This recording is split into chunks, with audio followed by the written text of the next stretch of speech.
ಎಲ್ಲರಿಗೂ ನಮಸ್ಕಾರ. ನಮ್ಮ ಹೊಸ ಅಡುಗೆ ಚಾನಲ್ಗೆ ಸ್ವಾಗತ. ಇವತ್ತಿನ ವಿಡಿಯೋದಲ್ಲಿ ಮುಂಜಾನೆಯ ತಿಂಡಿಗೆ, ರಾತ್ರಿಯ ಊಟಕ್ಕೆ ಬಿಸಿ ಬಿಸಿಯಾಗಿ ಹೋಟೆಲ್ ಶೈಲಿಯಲ್ಲಿ ಮೃದುವಾದ ಖಾರ ಪೊಂಗಲನ್ನು ಕುಕ್ಕರಲ್ಲಿ ಕೇವಲ 10 ನಿಮಿಷದಲ್ಲಿ ನೀವು ಸುಲಭವಾಗಿ ಮಾಡ್ಕೊಳ್ಬೋದು. ಅದು ಹೇಗೆ ಮಾಡೋದು ಅಂತ ತೋರಿಸ್ಕೊಡ್ತಾ ಇದ್ದೀವಿ. ಇನ್ನು ದೇವಸ್ಥಾನದ ಥರದ ಘಮ ಘಮ ಅನ್ನುವ ಈ ಪೊಂಗಲ್ ಮಾಡಲು ಒಂದು ರಹಸ್ಯ ಪದಾರ್ಥನ ಬಳಸಬೇಕಾಗುತ್ತೆ. ಅದು ಏನು ಅಂತ ನೀವು ತಿಳ್ಕೊಬೇಕಾಗಿದ್ರೆ ವಿಡಿಯೋನ ಎಲ್ಲೂ ಸ್ಕಿಪ್ ಮಾಡ್ದಲೇ ಕೊನೆಯ ತನಕ ನೋಡಿ. ಮತ್ತು ಚಾನಲ್ಗೆ ಹೊಸಬರಾಗಿದ್ದರೆ ಈಗಲೇ ಸಬ್ಸ್ಕ್ರೈಬ್ ಮಾಡ್ಕೊಳ್ಳಿ. ಮೊದಲಿಗೆ ನಾವು ಮಾಡಬೇಕಾಗಿರೋದು ಹೆಸರುಬೇಳೆನ ತಗೋಬೇಕು. ಇದು ನಾನು ಅರ್ಧ ಲೋಟದಷ್ಟು ಹೆಸರುಬೇಳೆನ ತಗೋತಾ ಇದ್ದೀನಿ. ಒಂದು ಕುಕ್ಕರ್ಗೆ ಅರ್ಧ ಲೋಟದಷ್ಟು ಹೆಸರುಬೇಳೆನ ಹಾಕೋತಾ ಇದ್ದೀನಿ. ಅದ್ರ ಜೊತೆಗೆ 3/4 ಲೋಟದಷ್ಟು ಅಕ್ಕಿನ ತಗೋತಾ ಇರ್ತೀನಿ. ಇಲ್ಲಾಂದರೆ 3/4 ಲೋಟ ಅಕ್ಕಿ ತೊಗೊಂಡ್ರೆ 3/4 ಲೋಟ ಹೆಸರುಬೇಳೆನೇ ತಗೋಬೋದು. ಇಲ್ಲ 1 ಲೋಟಕ್ಕೆ ಮಾಡ್ಕೋತೀರಾ, ಒಂದು 3/4 ಲೋಟದಷ್ಟು ಹೆಸರುಬೇಳೆ ತೊಗೊಂಡ್ರೆ ಸಾಕಾಗುತ್ತೆ. ನೀರನ್ನ ಹಾಕ್ಬಿಟ್ಟು ಚೆನ್ನಾಗಿ ವಾಶ್ ಮಾಡ್ಕೋಬೇಕು. ಮೊದಲಿಗೆ ಒಂದು 2ರಿಂದ 3 ಸರಿ ನೀವು ವಾಶ್ನ ಮಾಡ್ಕೊಳ್ಳಿ. ವಾಶ್ ಮಾಡ್ಕೊಂಡಿದ್ದಾದಮೇಲೆ ನಾನು ಇದಕ್ಕೆ 1/4 ಚೆಂಬಷ್ಟು ನೀರನ್ನ ನಾನು ಇದಕ್ಕೆ ಆ್ಯಡ್ ಮಾಡ್ತಾ ಇದ್ದೀನಿ 3/4 ಲೋಟ ಅಕ್ಕಿಗೆ.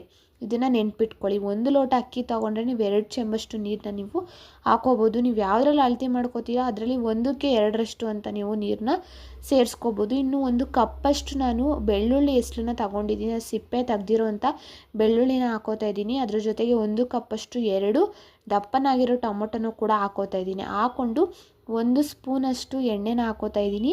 ನಾನು ಕುಕ್ಕರ್ ಲಿಡ್ನ ಕ್ಲೋಸ್ ಮಾಡಿ ಇದನ್ನ 3 ವಿಷಿಲ್ ನಾನು ಬರ್ಸ್ತಾ ಇದ್ದೀನಿ. 3 ವಿಷಿಲ್ ಬಂದರೆ ಚೆನ್ನಾಗಿ ಬೇಳೆ ಜೊತೆಗೆ ಅನ್ನನೂ ಕೂಡ ಬೆಂದಿರುತ್ತೆ. ಅದಕ್ಕೋಸ್ಕರ 3 ವಿಷಿಲ್ ಬರೋಷ್ಟರಲ್ಲಿ ನಾವು 1 ಪೀಸು ಶುಂಠಿ ಮತ್ತು 2ರಿಂದ 3 ಮೆಣಸಿನ್ಕಾಯಿ, ಒಂದು ಸ್ವಲ್ಪ ಕರಿಬೇವಿನ ಸೊಪ್ಪು ಮತ್ತು ಒಂದು ಅರ್ಧ ಕಪ್ಪಷ್ಟು ಕೊತ್ತಂಬರಿ ಸೊಪ್ಪು, ಅರ್ಧ ಕಪ್ಪಷ್ಟು ಒಣ ಕೊಬ್ಬರಿ ತುರಿನ ತಗೋತಾ ಇದ್ದೀನಿ. ಇದಕ್ಕೆ ನೀವು ಬೇಕಾದರೆ ಹಸಿ ಕಾಯಿನ ನೀವು ಯೂಸ್ ಮಾಡ್ಬೋದು. ನೋಡಿ, ಅನ್ನ ಈ ಥರ ನೀಟಾಗಿ ಚೆನ್ನಾಗಿ ಬೆಂದೋಗ್ಬಿಟ್ಟಿರಬೇಕು. ಸೌಟಲ್ಲೇ ಸ್ಮ್ಯಾಶ್ನ ಮಾಡಿಕೊಂಡು ಅದಕ್ಕೆ ಇನ್ನೂ ಸ್ವಲ್ಪ ನೀರನ್ನ ಆ್ಯಡ್ ಮಾಡ್ಕೊಳ್ಳಿ. ನಿಮಗೆ ಸ್ವಲ್ಪ ಗಟ್ಟಿ ಬೇಕಂದರೆ ಸ್ವಲ್ಪ ನೀರನ್ನ ಆ್ಯಡ್ ಮಾಡಿಕೊಂಡು ಒಂದು ಅರ್ಧ ಸ್ಪೂನಷ್ಟು ನಾನು ಅರಿಶಿನ ಪುಡಿನ ಇಲ್ಲಿ ಆ್ಯಡ್ ಮಾಡ್ತಾಯಿದ್ದೀನಿ. ಅರಿಶಿನ ಪುಡಿನ ಆ್ಯಡ್ ಮಾಡಿ ನೀಟಾಗಿ ಮಿಕ್ಸ್ ಆದಮೇಲೆ ನೀವು ಇದಕ್ಕೆ ಶುಂಠಿ ಇತ್ತಲ್ಲ ಅರ್ಧ ಇಂಚು, ಅದನ್ನು ತುರಿದಿಟ್ಕೊಂಡಿರಬೇಕು. ತುರಿದಿಟ್ಕೊಂಡಿರೋವಂಥ ಶುಂಠಿ ಮತ್ತು 1 ಸ್ಪೂನಷ್ಟು ಕಲ್ಲುಪ್ಪನ್ನ ಹಾಕ್ಕೊಂಡು ಇದಕ್ಕೆ ಮೇಯ್ನು ಟೇಸ್ಟ್ ಕೊಡುವಂಥದ್ದು ಹಾಲು ಮತ್ತು ಶುಂಠಿ 2 ಐಟಮು. ಇದಕ್ಕೆ 1 ಗ್ಲಾಸ್ ಆಫ್ ಹಾಲನ್ನ ನಾನು ಹಾಕೋತಾ ಇದ್ದೀನಿ. ನೀವು ಜಾಸ್ತಿ ಮಾಡಿಕೊಂಡ್ರೆ 2 ಗ್ಲಾಸು 2.5 ಗ್ಲಾಸ್ ಥರ ಹಾಲನ್ನ ನೀವು ಆ್ಯಡ್ ಮಾಡ್ಕೋಬೋದು. ಅದರಿಂದ ನೀರು ಕಮ್ಮಿ ಹಾಕ್ಕೊಂಡ್ರೆ ಹಾಲು ಎಲ್ಲ ಸೇರುತ್ತಲ್ವ, ನೀರು ಸ್ವಲ್ಪ ಪ್ರಮಾಣ ಜಾಸ್ತಿಯಾಗಿ ಸ್ವಲ್ಪ ಜಾಸ್ತಿ ಹೊತ್ತು ಕುದಿಸ್ಬೇಕಾಗುತ್ತೆ. ಅದಕ್ಕೆ ಇನ್ನು ಕಾಯಿ ತುರಿನ ಹಾಕ್ಕೊಂಡು ನೀಟಾಗಿ ಮಿಕ್ಸ್ ಮಾಡ್ತಾಯಿದ್ದೀನಿ. ಇದನ್ನು ನಾವು ಒಂದು ಕಡೆ ಕುದಿಯೋದಕ್ಕೆ ಬಿಟ್ಬಿಡೋಣ. ಕುದಿಯೋಷ್ಟರಲ್ಲಿ ನಾವು ಒಗ್ಗರಣೆನ ರೆಡಿ ಮಾಡ್ಕೋಬೋದು.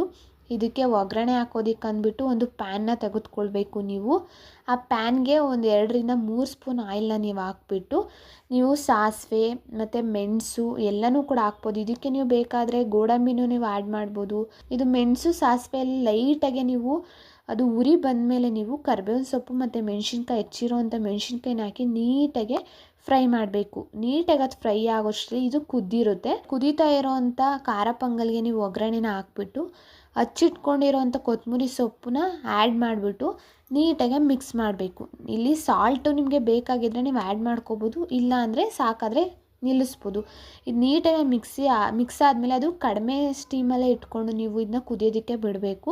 ಇದಕ್ಕೆ 1 ಸ್ಪೂನ್ ತುಪ್ಪನ ಆ್ಯಡ್ ಮಾಡ್ತಾಯಿದ್ದೀನಿ. ನೀವು ಒಗ್ಗರಣೆಗೆ ಬೇಕಾದ್ರೆ ಇನ್ನೂ ನೀವು ಆ್ಯಡ್ ಮಾಡ್ಕೋಬೋದು. ಇದಕ್ಕೆ ಗೋಡಂಬಿನೂ ಕೂಡ ಹಾಕೋಬೋದು, ಅದು ಆಪ್ಷನಲ್ಲು. ನೀಟಾಗಿ ಮಿಕ್ಸ್ ಆದಮೇಲೆ ನೀವು ಸ್ಟವ್ನ ಆಫ್ ಮಾಡಿಬಿಟ್ಟು ಒಂದು ಕಡೆ ನೀವು ಎತ್ತಿ ಸ್ವಲ್ಪ ಆರೋಗಿ ಬಿಟ್ಬಿಟ್ರೆ ತುಂಬ ಚೆನ್ನಾಗಿ ಟೇಸ್ಟು ಬರೋ ಅಂಥದ್ದು. ಬಿಸಿಯಲ್ಲಿ ತಿನ್ನೋದಕ್ಕಿಂತ ಈ ಬಿಸಿಬೇಳೆಭಾತ್ ಆಗಿರ್ಬೋದು, ಈ ಖಾರ ಪೊಂಗಲ್ ಆಗಿರ್ಬೋದು, ಸ್ವಲ್ಪ ಆರಿದ್ಮೇಲೆ ತಿಂದರೆ ತುಂಬ ಟೇಸ್ಟ್ ಚೆನ್ನಾಗಿರುತ್ತೆ. ಇದನ್ನ ನೀವು ಲಂಚ್ ಬಾಕ್ಸ್ಗಾರು ಹಾಕ್ಬೋದು, ಇಲ್ಲ ಮಕ್ಳಿಗಾರು ಮಾಡಿಕೊಡ್ಬೋದು, ಇಲ್ಲ ಸಂಜೆ ಹೊತ್ತು ಡಿನ್ನರ್ಗಾರು ನೀವು ಇದನ್ನು ಮಾಡ್ಕೋಬೋದು. ಇದ್ರ ಜೊತೆಗೆ ನಿಮಗೆ ಕಾಯಿ ಚಟ್ನಿ ತುಂಬ ಬೆಸ್ಟ್ ಅಂತಲೇ ಹೇಳ್ಬೋದು. ಅದಕ್ಕಿಂತ ಟೊಮೆಟೊ ಗೊಜ್ಜು ಮಾಡ್ಕೊಂಡ್ರೆ ಇನ್ನೂ ಚೆನ್ನಾಗಿರುತ್ತೆ ಟೇಸ್ಟು. ಟೊಮೆಟೊ ಗೊಜ್ಜಲ್ಲಿ ಎಷ್ಟು ಚೆನ್ನಾಗಿರುತ್ತೆ ಗೊತ್ತಾ, ಮೇಲೆ ನೀವು ಟೊಮೆಟೊ ಗೊಜ್ಜನ್ನ ಹಾಕ್ಕೊಂಡು ಮಿಕ್ಸ್ ಮಾಡ್ಕೊಂಡು ತಿಂತಾ ಇರೋ ಟೇಸ್ಟ್ ಮಾತ್ರ ತುಂಬ ಅಂದರೆ ತುಂಬ ಸೂಪರಾಗಿ ಬರೋ ಅಂಥದ್ದು. ಈ ಥರ ಸಿಂಪಲ್ ಆಗಿರೋವಂಥ ರೆಸಿಪಿಗಳು ನಿಮಗೆ ಬೇಕಾಗಿದ್ದಲ್ಲಿ ನಮ್ಮ ಚಾನಲ್ನ ಸಬ್ಸ್ಕ್ರೈಬ್ ಮಾಡ್ಕೊಳ್ಳಿ, ಲೈಕ್ ಮಾಡಿ, ಶೇರ್ ಮಾಡಿ. ಆ್ಯಂಡ್ ಕಮೆಂಟ್ ಬಾಕ್ಸಲ್ಲಿ ನೀವು ಟ್ರೈ ಮಾಡಿಬಿಟ್ಟು ಹೇಗೆ ಬಂತು ಅಂತ ತಿಳಿಸಿ ಅಂತ ಹೇಳ್ತಾ ಇದ್ದೀನಿ. Thank you for watching.